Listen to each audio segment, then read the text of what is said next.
a new attitude. I had to develop a new attitude as well as new concepts. Here's what I used to say. I hate to pay my taxes. Shoaff said, well, that's one way to live. I thought, well, doesn't everybody hate to pay their taxes? He said, no. No, a few of us have gotten way past that. He says, once you understand what taxes are, here's what taxes are in our governmental system in our society. Taxes is how you care and feed the goose that lays the golden eggs. Democracy and liberty and freedom. Free enterprise. Wouldn't you want to feed the goose that lays the golden eggs? Somebody says, well, the goose eats too much. That's probably true. I understand that. Of course that's true. But see, better a fat goose than no goose. And here's the truth be known. We all eat too much. Let not one appetite accuse another. Of course the government needs to go on a diet. So do most of us. But hey, you still have to care and feed the goose that lays the golden eggs. Once you understand that that's what it's for. See, it is so important, the right attitude. Here's what I used to say. I hate to pay my bills. You open up the mails, nothing but these window envelopes, bills. I hate to pay my bills. Shoaff said, well, that's one way to live. I said, well, doesn't everybody hate to pay their bills? He said, no, some of us are way beyond that.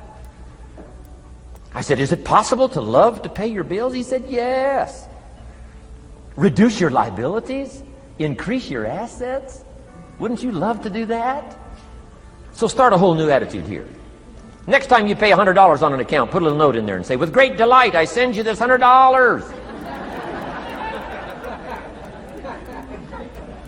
I mean, they don't get many letters like that.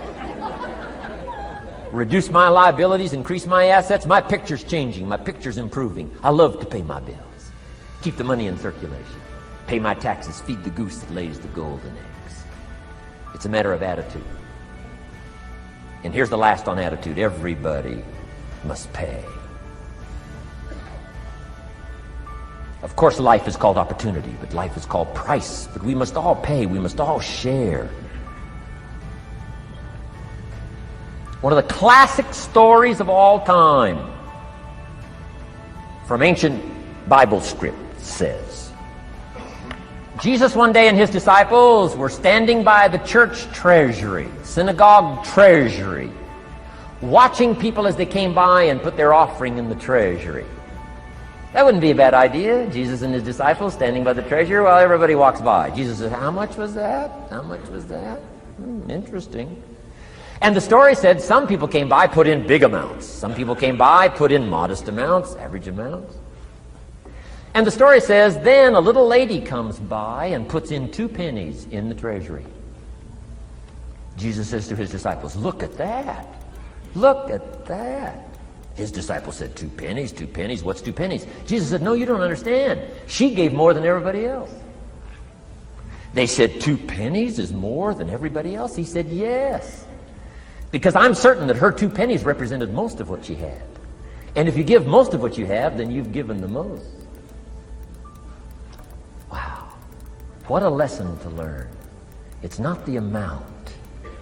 It's what it represents of your life that counts. Now let me give you the wisdom of the scenario that did not occur. And this is the greatest of wisdom.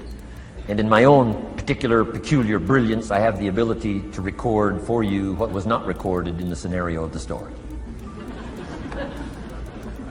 Here's what did not occur, which may teach us one of the greatest of the wise things that was taught in this scenario.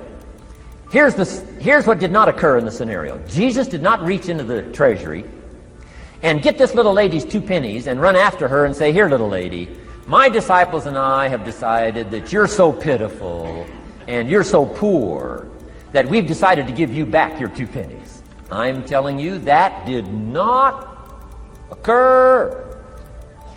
If it would have occurred, she would have been what? Insulted. She would have rightfully said, I know my 2 pennies aren't much, but it represented most of what I had. And would you insult me by not letting me contribute what I wanted to contribute, even if it's only 2 pennies? I'm telling you that did not occur. Here's part of the wisdom of the story that was not recorded.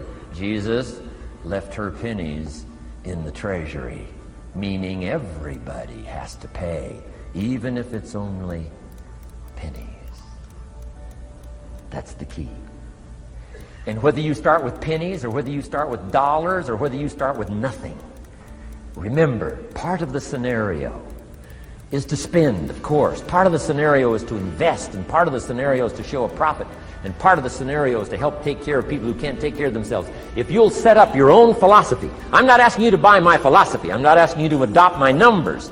I'm only wanting to provoke you to think, for you to come up with a splendid economic philosophy that's got you up early and got you up late, has got you thinking and pondering ways to use your resources and turn it into the dreams you want for the future.